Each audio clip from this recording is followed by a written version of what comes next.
বৃষ্টি পেয়ে কত খুশি মানুষ। অনেকে বৃষ্টির ভিতরে বাইক চালাচ্ছে।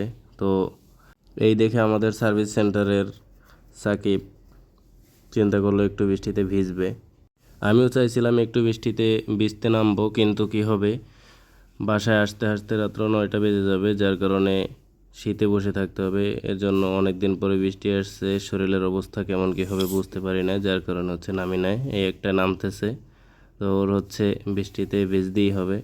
তো বৃষ্টি পাইলে ও যদি রাস্তায় না নামে তাহলে ওর ভালো লাগে না। তাই দেখেন, ও এখন এই যে গেল উড়ল পঙ্খের মতন টান দিয়ে ওই মাথায় গিয়ে আবার বৃষ্টিতে ভিজে এরপর আবার আসবে।